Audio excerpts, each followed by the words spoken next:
What I expected to see from our team.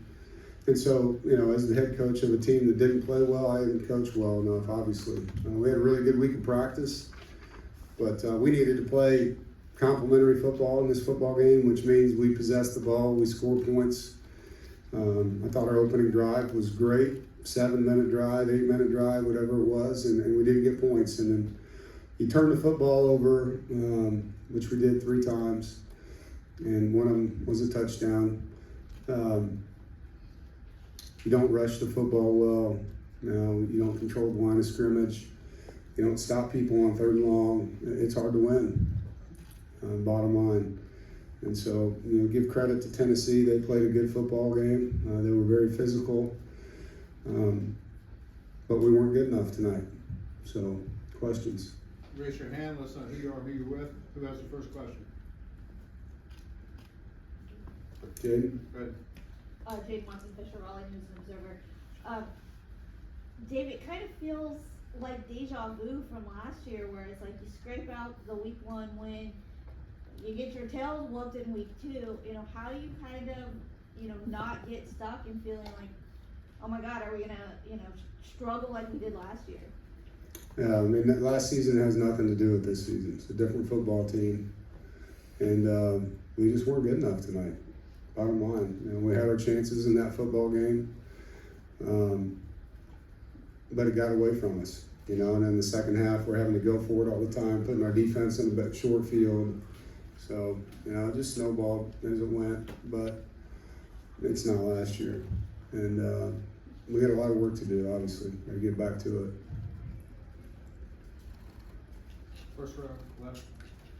Dave, the trouble running the ball, was that a combination of things, or was it up front you just weren't getting push, or? I'll have to watch the film to give you a detail. It looked like we were just getting knocked into the backfield a lot. I said this all week, their defensive line was our biggest concern, particularly defensive tackles, and we think those guys are really good players, and we just did not block them up front the way that we have to run the football. And so, it was a combination of things, and it's impossible for me to tell you exactly what they were, but I watched the line of scrimmage all night, and it wasn't going our way. It was going their way. Third row. Noah Fleishman, the Wolfpack. It seemed like in the first drive, Grayson was able to get the ball out quick and move down the field. What kind of changed, I guess, from there? Yeah, and we were very efficient the first drive, and that's what I thought we were going to do. Was whether we scored or not, finish every drive with a kick. Worst case, a punt.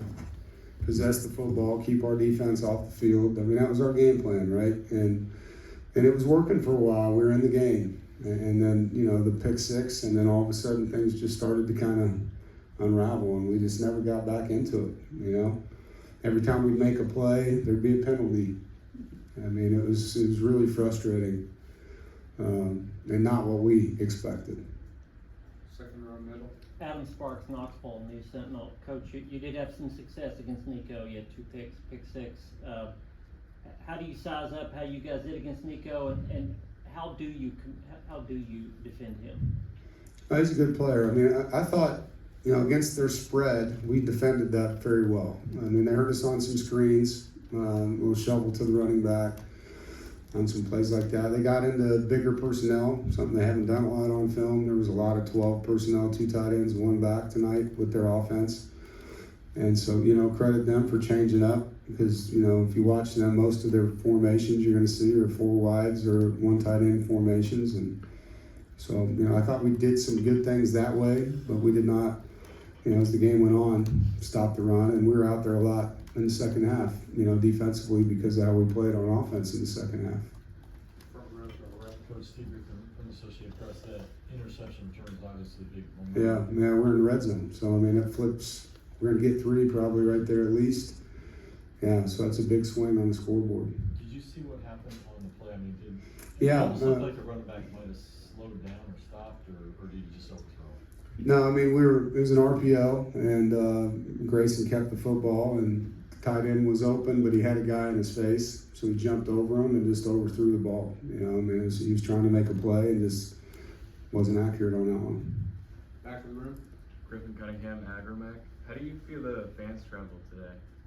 The what? The fans, how they traveled? Yeah, it looked good. There was a lot of red in the stadium, and there's a lot of noise for us, you know. I mean, I was very, very happy with our fans. I'm appreciative, you know. I mean, they sold all our tickets out, and we obviously didn't deliver the game they wanted to watch, but credit to them for showing up and supporting the football team. Back of the room cameras. Coach Cam Gaskins, WBTV here in Charlotte. What do you say to Grayson after a performance I'm sure he's pretty disappointed in? How confident are you in his ability to flush this and move Oh on? yeah, he's very competitive, mad at himself right now. You know, get back, study it, flush it, and move on, and he'll be excited to play the next game. You know, I have great confidence in Grayson, and just, you know, sometimes you have games like that as a quarterback, and as a head coach, I completely believe in him. Take two more, second row. Dave, West Rucker, 24/7 Sports. The way, especially in the second half, it seemed like the entire game was played on that end of the field. How difficult is it to kind of get anything going? When No, it's impossible.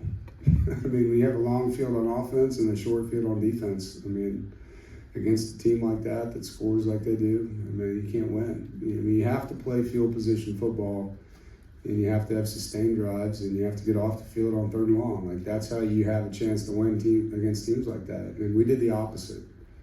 You know, I mean, we gave our defense short fields to defend, and our offense had long fields, and our special teams weren't good enough.